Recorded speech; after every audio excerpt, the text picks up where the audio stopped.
iki piye to kok ngasih koyo ngene, ngasih 3 dina, 4 dina ra ketemu, piye carane secara Jawa wae piye didongani kan gitu. Pencarian sudah berhari-hari, tidak ada sedikit pun jejak terlihat. Jawa kan dukun ya, ada dukun juga ada kiai, itu sama itu jawabannya sama. Oh, Ada yang menutupi seperti dimensi lain itulah. kemudian akhirnya diadakan kenduri Iya, itu ya. dari kenduri. Sampai akhirnya, warga setempat melakukan upaya dengan kearifan lokal. Digantungkan di sinti itu, terus diputar. Menyebut nama almarhum itu. Iya. Setelah itu dari relawan Ganse itu pas titik itu menemukan handphone sama dompet. Padahal itu jaraknya sekitar 25 meter dari titik campnya. Kan aneh ya. Kan hari sebelumnya itu nggak ada tanda-tanda itu.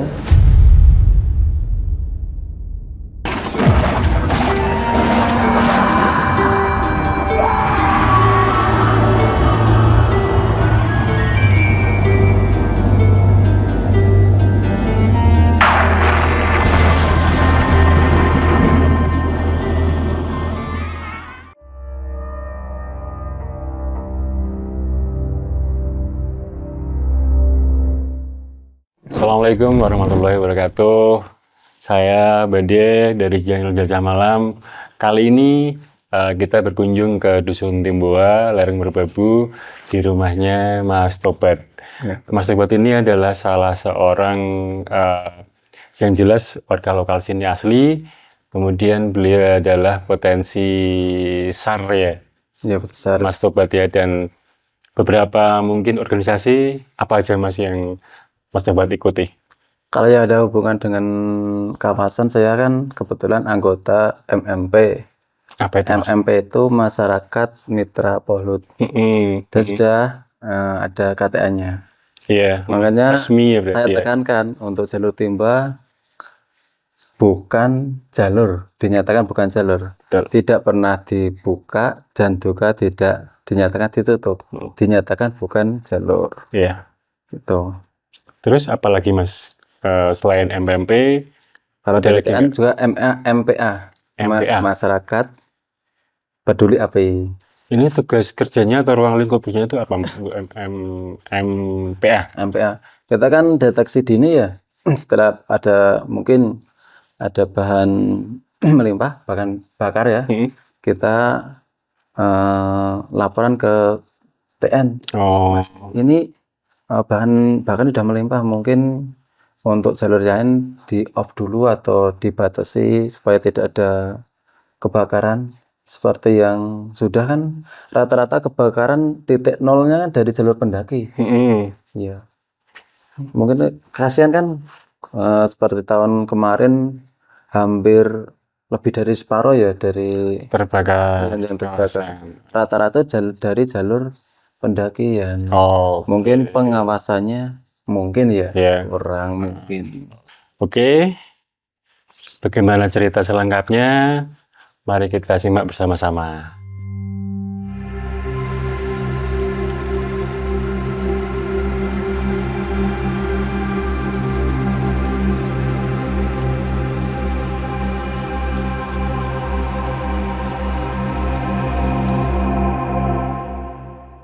Waktu itu tuh ceritanya seperti apa?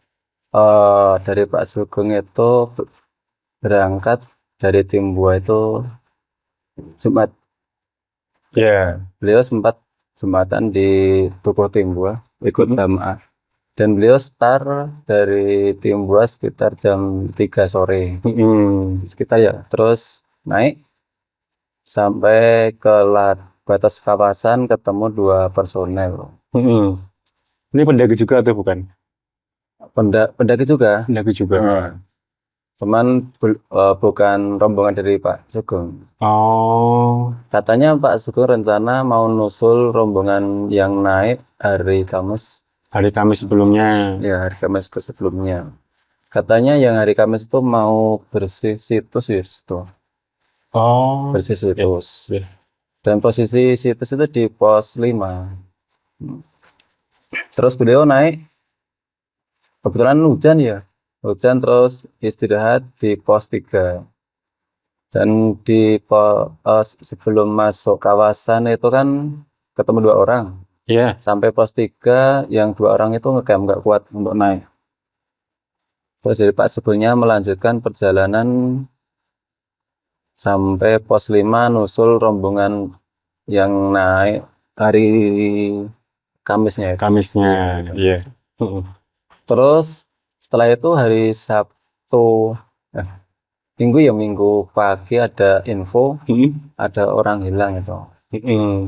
Terus katanya yang melaporkan itu istrinya katanya. Dari info sampai saya itu istrinya. Dari pihak TN malam Senin kan kumpul di base camp Timboa ya. Terus dari apa itu TN Taman Nasional Gunung Merbabu kumpul di situ, terus bagian dari perangkat desa. Senanya dari Basarnas, BNPB ya, BPBD juga ya. itu langsung masuk ke Timboa.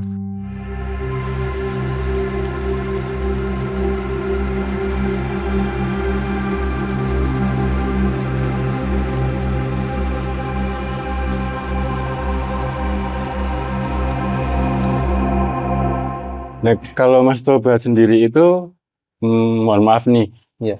Memang kan rumahnya sini nih, Betul. rumahnya emang di Timboa. Timboa, dan jenengan ini waktu itu tuh atau sebagai apa pada waktu itu? Saya kan kebetulan ikut SAR Lanut Adi Sumarmo. Sarlanut dari Simarmo ya. Juga termasuk warga lokal. Warga lokal juga ya. itu Karir pasti ya, otomatis pasti. ya.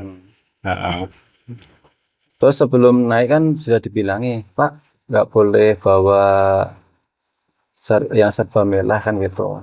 Itu yang tidak boleh membawa, yang bilang seperti itu siapa? Dari warga lokal. Oh, sudah bilang seperti Sudah itu. dibilangin. Dan mungkin ya beliau kan kurang paham atau tidak mau memahami tentang kearifan lokal mungkin ya. Dan kebetulan beliau pakai tas carrier merah ya, pakai carrier merah.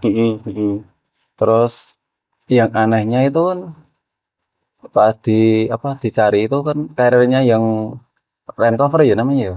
Itu hilang. Itu berarti jenengan mulai pencarian dari hari Seninnya? Hari Senin pagi. Cuman kan pas waktu hari Senin pagi itu kan belum ada relawan ya, khusus dari warga kampung. Kita kan yang pastinya kan memastikan dulu survei ke lokasi, benar-benar hilang atau kemana kan gitu. Iya. Terus di situ kan masih meninggalkan sepatu sama jas hujan di situ. Di pos 5-nya itu? Pos 5. Oh iya. Dia kan di pos 5 itu camp ada 3 tenda.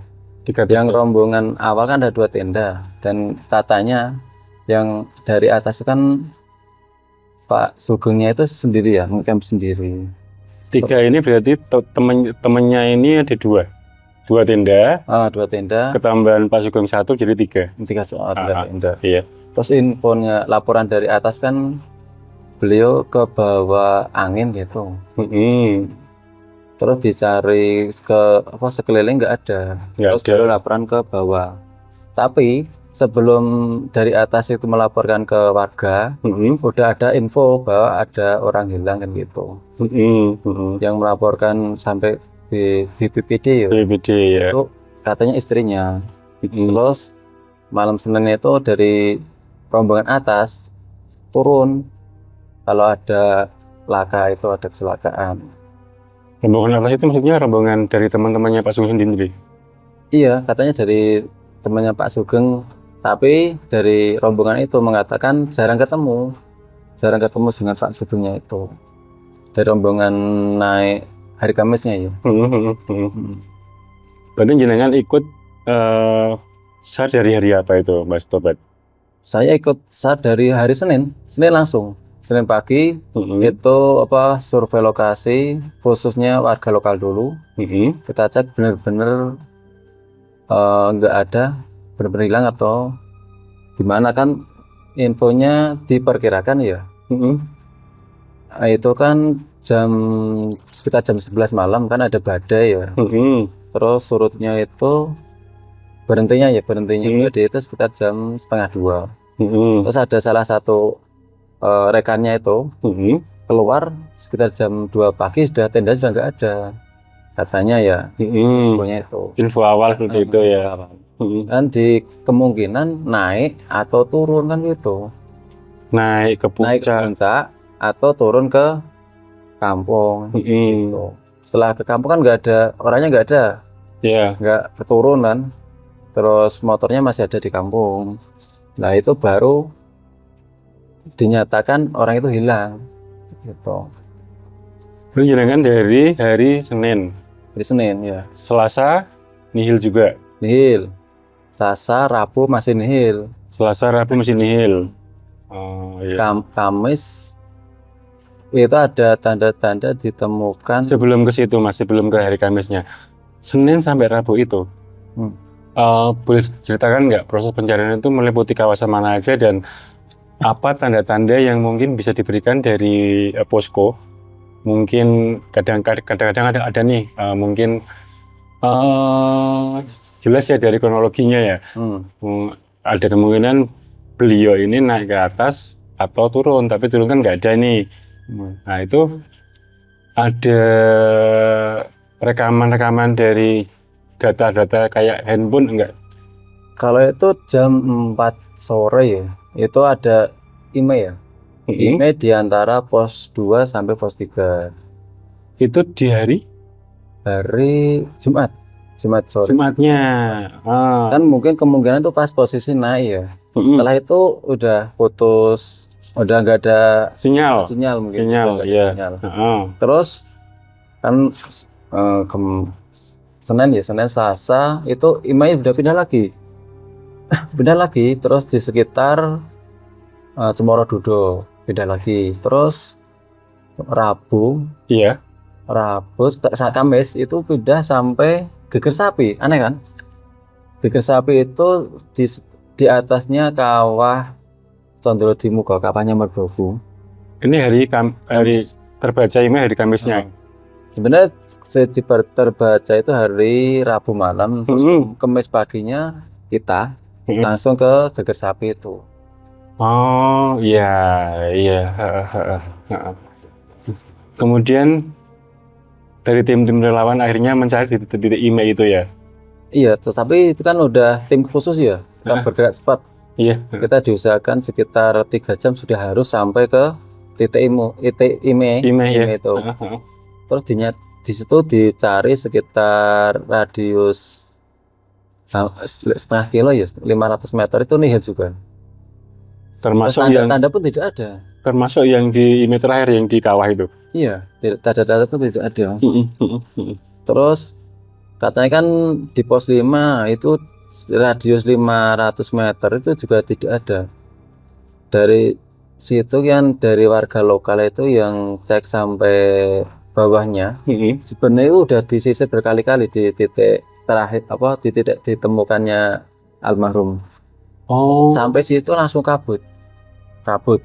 Kan seharusnya kan ada ya, mungkin bekas sisa-sisa beliau lah, mungkin robot yang leseh-leseh kan, mungkin bekas-bekas yang tertinggal, mungkin payung atau handphone.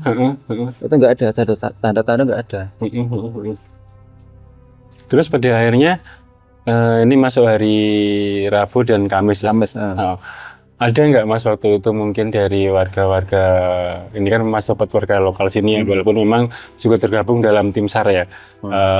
Ini kalau dari kearifan lokal, ini mereka itu atau dari penduduk situ melakukan apa aja Mas?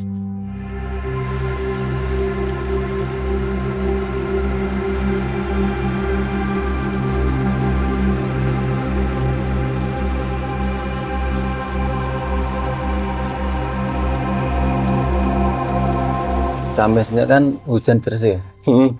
Itu mengadakan ritual namanya doa bersama. Kalau warga lokal namanya kan kenduri. Pernah dengar kenduri ya? Pernah. Kalau kenduri di desa saya khususnya itu bisa dinamakan juga gendurian Dengan kadang-kadang. kentura. Tapi itu misal nih di acara kayak ada anak yang baru lahir atau selamatan apa, nah kayak gitu nih tempat saya. Kalau di sini, Itu kan mengadakan ritual selamatan namanya. iya, Selamatan pakai tumpeng. mm-mm, Terus setelah itu kan langsung hujan gederes ya. mm-mm, Terus dari Mbah Yai pakai Raja Wifik ya, pakai Wifik itu. Terus mm-mm. digantungkan di namanya kalau rumah Jawa itu namanya pengeret sintik midangan. Pernah dengar kan? Belum. Ya itu diputar di situ. Nah, ini secara detail Mas, monggo disampaikan. Misalnya kenduri pas pada waktu itu yang dilakukan oleh warga lokal, apakah berdoa dulu, terus ada beberapa hal yang dilakukan seperti apa? Awal kan berdoa dulu ya, doa bersama mungkin pakai Mm-mm. bahasa Jawa kan. Kalau warga lokal pakai bahasa Jawa. Mm-mm. Terus itu ada tumpeng, namanya itu tumpeng punar kalau nggak salah itu ya. Mm-mm. Mm-mm. Pakai nasi kuning itu loh, Mm-mm. nasi kuning. Mm-mm. Terus ada wifiknya dari Mbah Yainya itu pakai wifik. Wifik Mm. itu mungkin apa ya, tulisan khusus dari Arab ya, bahasa Mm-mm. Arab. Mm-mm. Terus digantungkan di sindi itu, terus diputar. Menyebut nama apa, almarhum itu. Iya. Mm-mm. Setelah itu dari bukan SAR ya, dari relawan Ganse itu pas titik itu menemukan handphone sama Oh, dompet. Padahal itu jaraknya sekitar 25 meter dari? dari titik campnya. Kan aneh ya. Kan hari sebelumnya itu nggak ada tanda-tanda itu. Iya, apalagi 25 meter ya. Ini 20 meter. Padahal kan hampir 500 meter disisir. Iya. Heeh. Kan aneh itu. Berarti jarak antara, jadi gini Mas, pada waktu itu banyak penduduk atau warga lokal yang melakukan kendurian tadi, itu di mana Mas waktu itu? Itu di base camp, Mas. Di base camp. Di base camp. Terus melakukan kenduri itu selesai. Nah, ini siapa yang apa ya Mas namanya yang Sesepuhnya. menginisiasi ataupun menyarankan ayo dibuat acara selamatan gitu tuh. Pada waktu itu siapa Mas? Kan gini ya Mas ya. Heeh. Eh, kalau bagian SAR kan mungkin secara logikanya ya. Mm-mm. Selama dari hari Senin, Selasa, Rabu sampai Kamis kita cari ini Mm-mm. cerita secara logika. Kan hasilnya nihil terus ya. Logika atau teknis ya, Nah, teknis secara obsarnya ya. Iya. kan nihil terus. Iya. Jawabannya iki piye to kok ngasih koyo ngene, ngasih telung dino patang dino ora ketemu. Piye carane secara Jawa wae piye ditungani kan gitu Mas. Ini kenapa ya selama 3 hari kok nggak ketemu? Nggak ketemu, iya. Terus ini caranya bagaimana ya caranya biar ini ketemu? Tapi ini secara Kearifan lokal. kearifan lokal. Kita Iya. kenduri. Mm-mm. Terus itu katanya ya, Mm-mm. itu kan ada sesuatu yang Menutupi ya. menutupi beliau Menutupi. katanya. Mm-mm. Itu kan dari kalau Jawa kan dukun ya, ada dukun juga ada kiai itu sama itu jawabannya sama. Oh, Ada yang menutupi seperti dimensi lain itulah. Mm-mm. Kemudian akhirnya diadakan kenduri Ya, itu ya. dari kenduri. Mm. Terus pas setelah kenduri itu udah hujan deras banget, hujannya itu deras banget. Terus sekitar jam setengah 6 ada info itu A1 ditemukan dompet sama HP. Jaraknya itu. 25 meter dari titik camp. Terus masuk lagi sekitar 10 menit diketemukan carrier. Tapi bukan carriernya, frame-nya itu, frame-nya. Frame-nya lepas. Iya. Terus ke bawah lagi katanya ya dari Ganse. Iya. Itu melihat beliau Korban.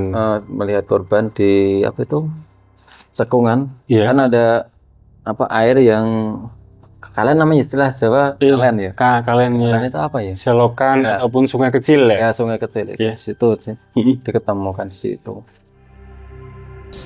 Tim gabungan langsung melakukan evakuasi jenazah pendaki asal Temanggung dengan inisial ST yang sebelumnya dinyatakan hilang selama beberapa hari. Evakuasi dilakukan secara estafet dari pos 3 Gunung Merbabu hingga ke base camp Timboa yang terletak di Desa Ngarngerejo, Kecamatan Geladak Sari, Kabupaten Boyolali, Jawa Tengah. Kan aneh ya. Iya, maksudnya 3 hari sebelumnya itu kemungkinan besar ya. Ini kita bicara kemungkinan besar ya. Itu sudah disisir. Apalagi pada waktu jaraknya dari titik camp kalau korban ini berapa meter, Mas?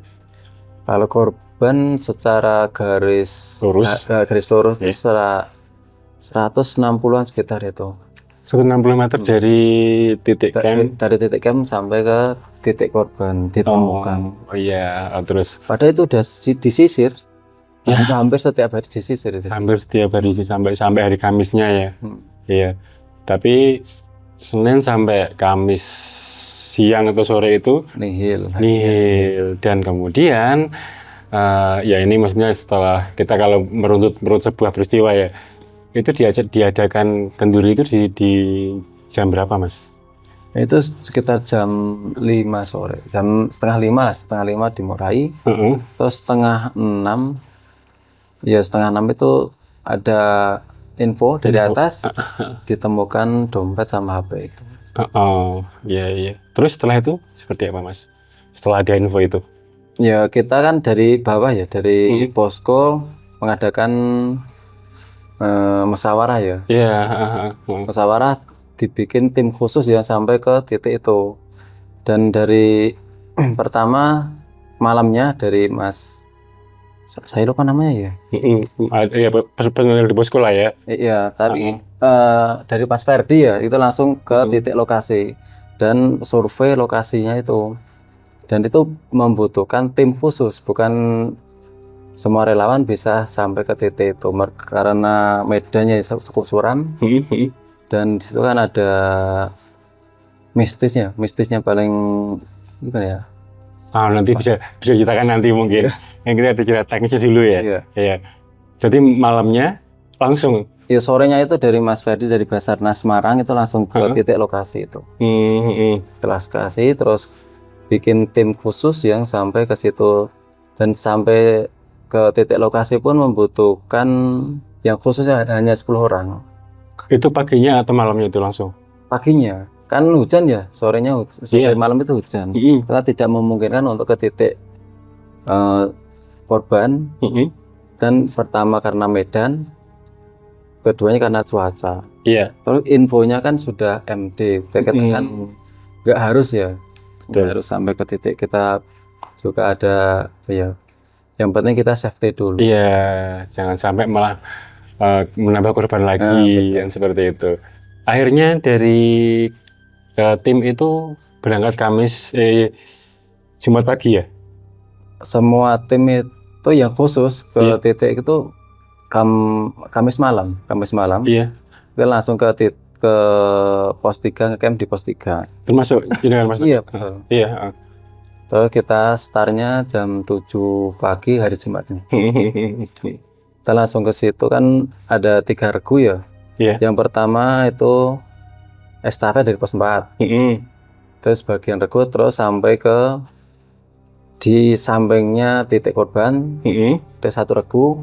Yang ke titik korbannya itu 10 regu. Yang ke titik lokasinya ke jenazahnya cuma 5 orang. 5 orang? Iya, karena medannya itu. Termasuk saya. Oh iya. Berarti sekarang boleh ceritakan, Mas, detik-detik dari Mas Tobat ini kan yang di titik korban ya. Detik-detik dari grupnya Mas Tobat ini pas ini mengevakuasi korban ini. Kan posisi beliau kan terbungkus sama tenda ya Mas ya. Terus itu sebagian hanya 1 tangan yang kiri ya. Yang kiri sama ini separuh ini terbungkus, yang sebagian bawahnya terbungkus tenda. Terus saya kan buka ya, terus di belakang sini terkena benturan batu diperkirakan, kan ada batunya. Ini udah bocor sini di belakang Kepala. kepala itu bocor udah. Terus Mas Allah ada itu apa? Iya. Ada itunya itu, Iya. kasian banget. Terus kemudian langsung dimasukkan dalam ini, Mas. Oh Seperti iya, apa? dimasukkan ke kantong jenazah ya. Itu pun juga hanya 5 orang yang berani sampai titik itu. Mungkin sebagian ada yang berani, cuman nggak disarankan gitu. Nah itu apa ini alasannya kenapa? Yang pertama Medan, yang keduanya kan bagi tugas karena jalurnya sangat licin, kemiringannya hampir 80 derajat ya. Kita sebagian bikin jalur, jalur untuk bikin akses sampai ke yang titik aman. Iya. Itu pun ada membawa cangkul, juga ada yang bawa itu linggis ya. Linggis ya. Terus akhirnya dievakuasi oleh tim yang Mas Tobat ini. Terus kemudian estafet ya? Estafet sampai titik aman itu di sekitar pos 4, di atasnya pos 4. Itu kan belinya kan di antara pos 4 sampai pos 5. Oke, berarti ini sudah selesai akhirnya sampai di bawah itu sekitar jam berapa, Mas? Kalau jenengan ikut sampai bawah atau sudah ada? Saya sampai pos 4 kan ya udah kecapean ya. Ya, Sampai pos 4, di pos 4 di estafet ke pos 3, pos 3 estafet lagi pos 2. Sampai bawah itu ba'da zuhur ya, ba'da Jumatan kan. Sekitar jam 12 baru sampai bawah. Iya. Oke, Mas, dan akhirnya korban ini almarhum Mbak Sung ini akhirnya ditemukan walaupun sudah MD ya, tapi alhamdulillahnya diketemukan gitu kan. Dan kemudian prosesnya ya seperti SOP apa sesuai dengan standar akhirnya dibawa oleh tim dan pulang gitu ya. Sekarang mungkin Mas Tobat bisa menceritakan nggak tentang ataupun sejarah dari Timbua ini sendiri dan cerita-cerita yang ada dalam kan Mas Tobat kan sebagai warga sini asli pasti paham betul mungkin baik dari orang tua ataupun mengalami sendiri itu kalau jalur Timbua ini sendiri dan apa yang ada dalam jalur ini, termasuk tadi kan Mas Tobat bilang ada situsnya dan kawan-kawan itu, boleh Mas diceritakan kalau dari warga setempat. Oke, itu dari pengalaman saya Mas ya. Iya. Itu kita kan untuk Merbabu setahu saya itu satu-satunya peninggalan itu ada di jalur Timbua. Dan secara spiritual itu di antara pos 1 sampai pos 2 itu kan masuknya gerbang dimensi lain lah. Di antara pos 1 dan pos 2. Atau di pos 2 itu ada namanya Kedung Wewe. Kedung Wewe. Rata-rata kalau orang Indigo itu tahu melihat ya, melihat nenek-nenek pakai biasanya itu pakai apa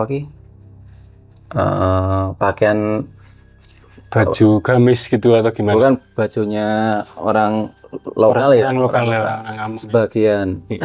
Ada sebagian lagi yang menyampaikan pernah lihat itu pakai seperti orang apa itu Majapahitan itu gini apa itu namanya? Sanggul. Iya sanggul. Sanggulnya gitu. Itu rata-rata itu beliau itu cari ranting, cari kayu bakar. Tapi anehnya rata-rata itu jalannya itu menuju ke Kedung Wewe-nya itu. Maksudnya? Ya beliau tiba-tiba masuk ke jurang itu. Itu dalam banget itu. Itu baru sampai pos 2 ya. Iya. Terus di antara pos 2 pos 3 itu ada namanya Watu Ketek. Pernah denger ya? Watu Ketek. Watu Ketek itu kalau saya kan nggak boleh dinaikin, gimana ya? Dipanjat nggak boleh. Batunya itu. Rata-rata ya bisa kesurupan di situ. Terus di pos 2 itu pos 3 ya. Di pos 2 sampai pos 3 pertengahan itu ada namanya Lemah Dhuwur. Di situ setiap malam Jumat rata-rata Jumat Kliwon. Iya. kebetulan saya ada pendaki bilang, Mas, di sini kok ada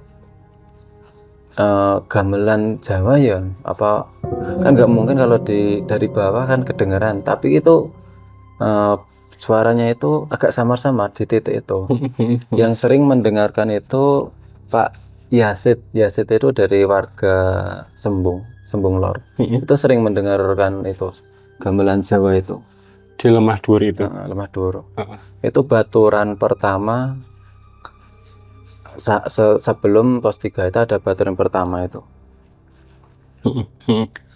Terus kita naik sampingnya dulu. Sampingnya dulu itu kan ada namanya Cemorododo ya. Kita kan bicara tentang mistis ya. Iya.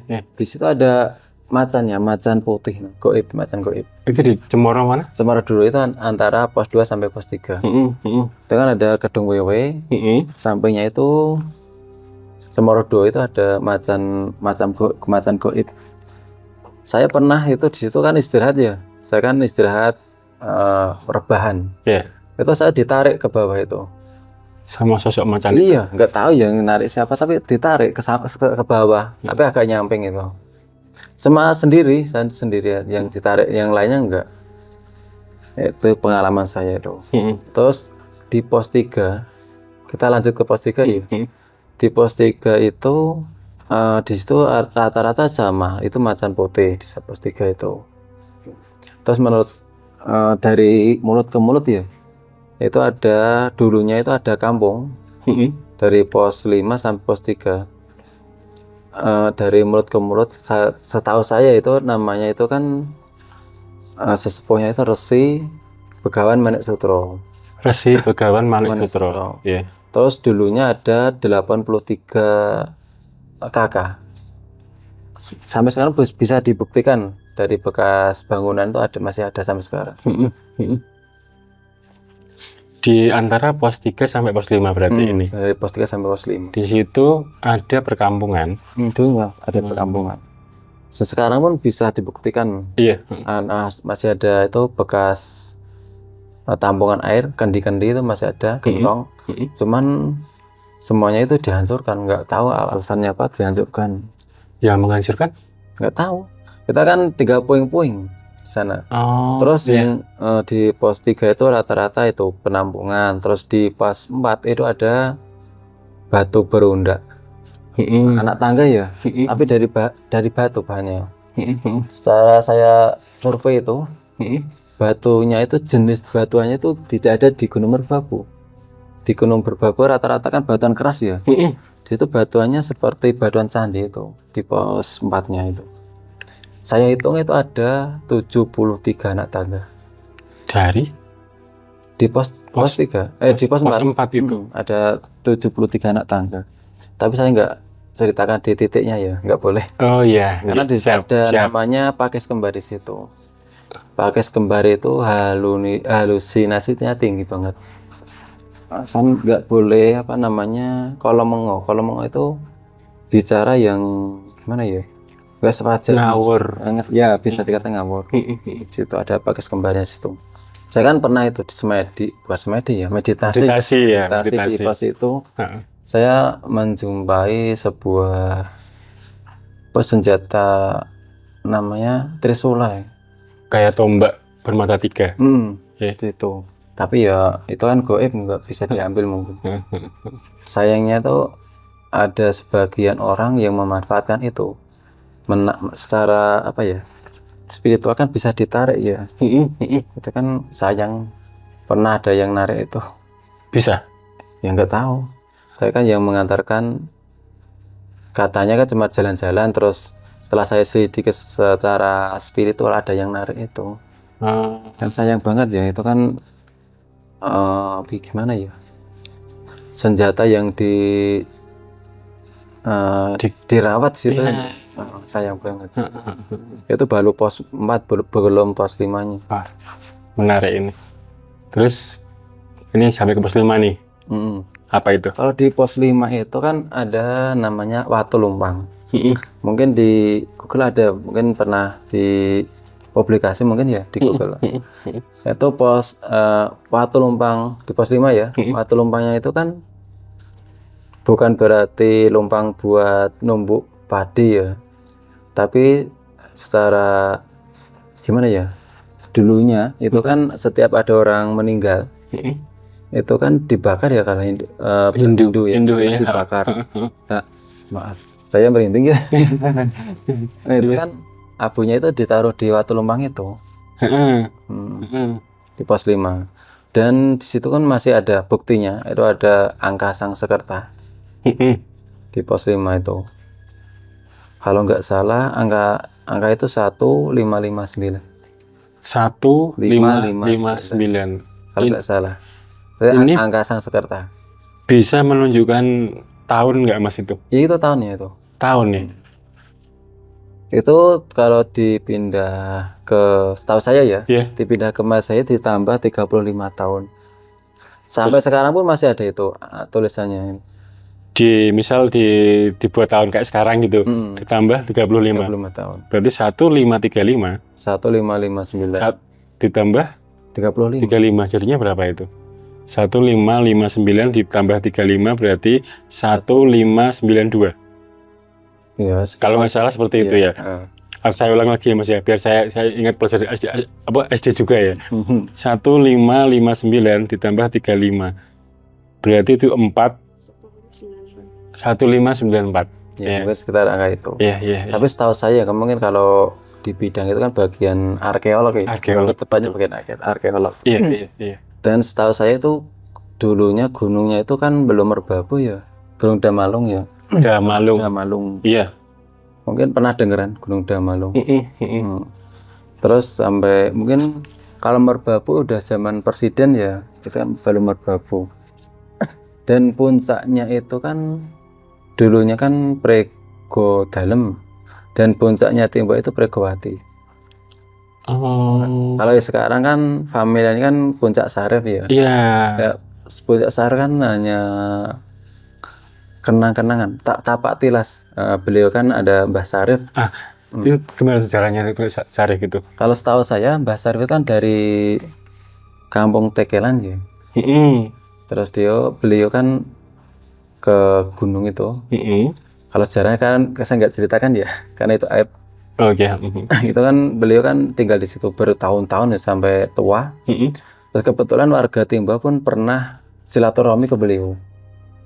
Ke atas? Iya, kan beliau masih sugeng dulunya itu, warga Timbua. Oh, berarti ini memang pernah ada ya namanya itu. Oke. Ya. Tapi kan Mbah Sarif kan setelah dari Resi itu kan, terus katanya dari warga lokal dari Timbua itu, beliau ada binatang peliharaan ya, itu macan, bener macan. Tapi itu macan beneran, bukan macan mistis. Terus itu kan dinamakan Puncak Sarif, kenang-kenangan beliau. Dan beliau kan dimakamkan lagi di mana itu?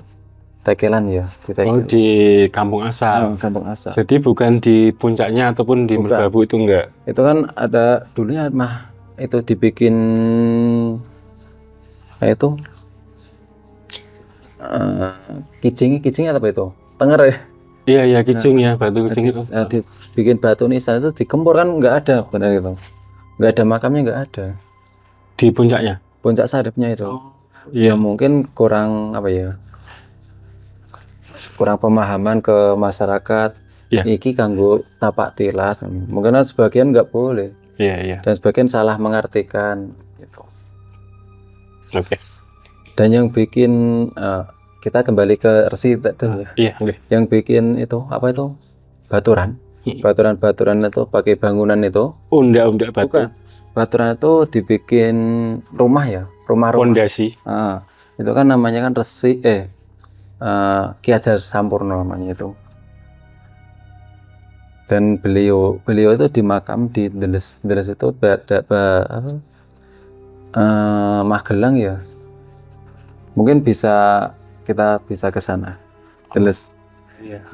Kalau ke sana itu naiknya Pasar Ngablak, sebelum Pasar Ngablak ada Koramil kan, naik ke situ. Beliau dimakam di situ. Itu yang bikin baturan di pos 5 itu. Oke. Nah ini adalah sejarah ataupun mungkin yang cerita yang turun-temurun, tapi ada juga yang bukti juga fisik di sana, yang kemudian diceritakan oleh mungkin mbah-mbah yang di sini dulu ya, sama mungkin generasi sekarang ya. Nah, ini kalau untuk warga lokal sendiri, Mas, ada nggak mungkin semacam kayak sedekah bumi atau apa ya, atau mungkin ritual atau apalah bahasanya ketika dengan jalur Timbua ini, ataupun dengan berhubungan dengan situs yang di sana. Kalau untuk warga lokal ya, kita bicara bukan tadi yang mungkin dari Pak Sugeng dan kawan-kawan tadi kan pemerhati budaya. Kalau dari warga lokalnya, Kalau di khususnya di warga Timbua itu nggak ada, Mas. malah nggak ada. Iya, setahu saya itu yang sering mengadakan ritual di Pos 5 itu kan dari warga Tekelan itu. Warga Iya, Tegalan, ya. warga Tekelan. Kalau Timbua kan mungkin belum tahu silsilahnya seperti apa. Itu nggak ada ritual khusus di sana. Cuman kita kan fokusnya ke jalur air itu. Oh, jalur air. Setiap suro itu. Oh, karena itu juga sumber kehidupan warga-warga sini ya. Oh, iya. Nah, ini Mas mungkin yang terakhir nih pertanyaannya sedikit apa namanya? Ya sekali lagi bahwa ini adalah bukan jalur pendakian ya Mas ya, untuk jalur Timbua ini bukan jalur pendakian secara apa namanya legal lah ya. Jadi mungkin teman-teman pendaki jangan mendaki lewat sini karena ini memang bukan jalur pendakian.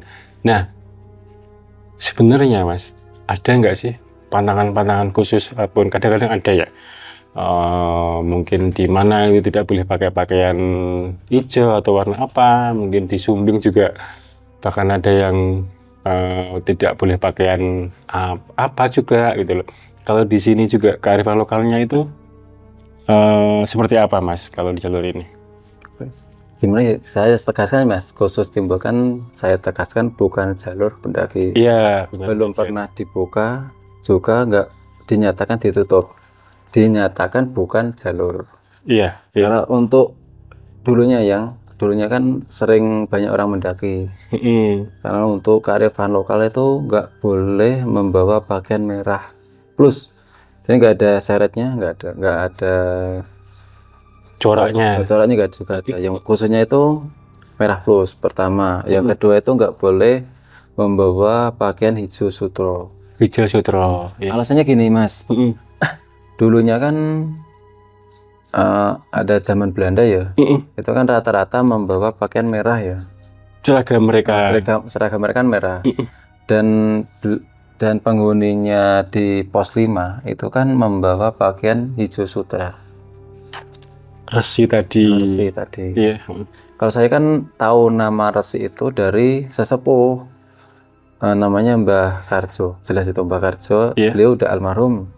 Saya apa itu tahu nama itu kan pernah ngantar beliau spiritual ke kawah. Usianya sudah 90 tahun. Warga sini Mas? Bukan, dari warga bawah. Warga kenalan. Sampai ke kawah itu masih kuat, usia 90 tahun itu. Saya kan tanya, Mbah, enten apa tuh Mbah kok dadak teng mriki kan? Kenapa harus ke kawah ini? Iya, kenapa harus ke kawah? Gini ger ya? Iya, bahasa Jawa. Saya ini kan udah apa tuh dipanggil sama resi sinten, resi siapa nih tuh? Namanya itu Resi Begawan Manik Sutro. Resi Begawan Manik Sutro itu penghuninya Merbabu yang paling pertama kan itu. Nah, dia ada 2 saudara. Yang di Merbabu namanya Resi Begawan Manik Sutro. Yang satunya itu di Merapi namanya Resi Begawan Manik Moyo. Saya kan nggak berani tanya panjang lanjut tanya itu. Makanya di sini ada apa itu, kearifan lokalnya nggak boleh membawa pakaian yang warnanya sama dengan beliau. Seperti di pantai selatan nggak boleh membawa hijau apa itu, hijau muda apa itu. Ya hijau lah pokoknya, hijau pupus ya. Iya. Hijau pupus. Kalau di khususnya Timbua itu nggak boleh membawa merah plus sama hijau sutra itu. Iya. Dan katanya beliau tuh juga tinggalnya itu ya lama banget ya. Di situ kan yang bikin itu Kenteng Songo, di puncak Kenteng Songo kan juga beliau. Dan saya pun masih menjumpai, bukan menemukan ya, Iya, iya. menjumpai namanya Paripe. Apa itu? Paripe itu ada batu sekitar 30 cm ya, segi 4. Terus ada lubangnya 9, tengahnya 1, yang kelilingnya itu ada 8. Ada 8. Terus saya kan tanya sama arkeolog, Mas ini buat apa ya Mas? Oh gini, ini zaman dulunya itu buat Pranoto Mongso. Dan satu tengah itu kan pusar namanya apa ya? Pusat ya, pusat. Dan 8 di kelilingnya itu ada 8 mata angin. Kan ada 8 kan? Iya. Barat laut, utara timur laut kan gitu. Iya, Ada 8. Ada 8. Dan sekarang kan ada 4 ya. Barat, utara, timur, selatan. Iya. Itu ada 9. Itu buat Pranoto Mongso itu. Namanya Paripe. Dan sekarang pun masih ada. Ada di mana ini? Enggak saya Enggak bicarakan. disebutkan ya. Ya, pastinya ada di Merbabu. Iya. Kan saya kalau dibawa pulang kan hilang ya. Iya. Mungkin sebagian orang itu memanfaatkan barang itu. Seperti pusaka-pusaka kan sebenarnya masih banyak di sana. Saya juga pernah menjumpai. Berarti menurut cerita yang yang berkembang ataupun yang Mas dapat dengar, memang Mas, kenapa itu yang di puncak sebelah sana kan Kenteng Songo. Ini Resi tadi ya yang apa namanya? Yang bikin itu. Yang bikin banyak situ ya. Jadi mungkin teman-teman sering melihat apa namanya? Banyak batu situs di Kenteng Songo itu, cerita yang berkembang ataupun cerita yang didengar oleh Mas Depa itu seperti itu ya, ataupun ini memang fakta? Kalau saya kan cerita ya, tapi bisa dibuktikan. Dan setahu saya itu untuk di Kenteng Songo kan untuk ritual gimana ya, upacara ya. Itu kan ada 9 kenteng itu apa ya? Kenteng itu seperti lumbang ya. Lumbang kan namanya lumbang Songo. Dan khususnya di pos 5 itu ada satu lumbang itu lebih dalam, itu buat abu jenazah. Bedanya itu pos 5 Timbua ya. Iya. Makanya itu lebih disakralkan, nggak boleh sembarang orang masuk itu, apalagi mau coba-coba. Contohnya kejadian yang sudah terjadi itu. Mungkin beliau niatnya benar, baik, cuman jalannya kurang tepat. Mungkin jalannya kurang tepat. Mungkin harusnya begini, begini. Mungkin beliau langsung ke titik itu, niatnya mau namanya itu rawat, membersihkan itu situs-situs itu. Iya. Jangan kasihan banget ya. Kasihan banget. Dan itu kejadian kan nggak bisa diulang, nggak bisa diperbaiki lagi kan, udah fatal kan itu. Iya, oke Mas. Baik Mas, ini mungkin saya akan flashback sedikit ya Mas ya. Terlepas dari peristiwa ini, kita bisa banyak belajar sih Mas. Mungkin satu, Timbua ini bukan jalur pendakian dari dulu sampai sekarang, dan ditutup. Bukan ditutup, dinyatakan bukan. Kalau ditutup itu pernah dibuka kan? Dinyatakan bukan jalur. Sebenarnya kan jalur ini kan pertamanya jalur sampai puncak kan satu-satunya jalur kan jalur Timbua. Sebelum Selo, Tekelan, Cuntel, Wekas. Ada jalur itu di sini, udah ada jalur dulu. Dan jalur itu masih ada sampai sekarang. Masih ada jalur kuda namanya. Iya betul. Jalur kuda lewat Timbua. Timbua kan namanya kan bukan Timbua kan Margomulyo. Dan Timbua itu kan peninggalan zaman Belanda ya. Itu namanya kayu Timbua. Timbua itu kayu pohon. Pohon Timbua. Iya. Terus itu kan tidak langsung ke atas, tapi lewatnya Diwa terus ke atas. Diwa itu kan candi kawah. Dan candi itu masih ada sangkut pautnya, ada hubungannya dengan resi itu. Gitu. Makanya itu kan untuk apa supaya tidak rusak jalurnya itu kan tidak boleh ada jalurnya itu, tidak ada jalurnya. Oke, ya. Kan masih alami banget itu. Iya. Dan kalau ke sana itu merasakan kita kembali ke zaman dulu. Auranya sangat kental banget. Tapi Mungkin sekali lagi ya, tidak boleh ke sana. tidak boleh ke sana. Itu sangat berbahaya secara spiritual ya. Iya, iya, iya. Oke, Mas Tobat, terima kasih banget ini atas cerita yang disampaikan menurut kesaksian Mas Tobat sendiri yang pas waktu itu melakukan evakuasi almarhum Pak Sugeng ya. Ini untuk khusus untuk pas proses opsarnya ya. Dan juga kearifan lokal yang diceritakan dari Mas Tobat itu sungguh luar biasa dan mungkin bisa menjadikan bahan pembelajaran buat semuanya. Dan tapi sekali lagi buat teman-teman, ini bukan jalur pendakian. Dan jangan coba-coba ya. Dan jangan coba-coba. Jangan coba-coba, sangat berbahaya. Sangat berbahaya dan masih banyak kok yang resmi ya. Mungkin yang di Merbabu ya ada Wekas, ada Suwanting, ada Selo, ada Contul, dan Tekelan. Ada 5 jalur resmi ya. Jadi kalau buat teman-teman yang ingin naik Gunung Merbabu, silahkan lewat jalur yang resmi dan memang sudah diperuntukkan untuk pendakian itu. Begitu Mas G. Mungkin sedikit ada mungkin pesan ataupun yang bisa disampaikan ke teman-teman Sobat Jelajah Malam dari Mas Tobat ini. Mungkin untuk kearifan lokal ya, pertama kearifan lokal. Iya. Yang pastinya kan kalau ya udah, tapi yang belum jangan coba-coba untuk ke kawasan ini. Iya. Pertama jalurnya udah ketutup. Iya. Apalagi kalau pakai pakaian merah tadi, benar-benar nggak boleh. Iya. Saya kira-kira cukup Mas untuk ya. Oke. Mungkin itu dari Mas Tobat cerita evakuasi almarhum Pak Sugeng di tahun 2025 di jalur Timbua pada waktu itu. Dan sekali lagi pesan buat teman-teman Sobat Jelajah Malam semuanya, gunakan jalur resmi dimanapun, baik itu di gunung di Merbabu ataupun dimanapun gunung intinya di Indonesia lah ya.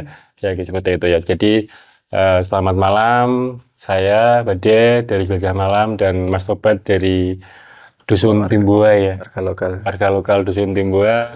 Terima kasih, sampai jumpa di video berikutnya. Wassalamualaikum warahmatullahi wabarakatuh.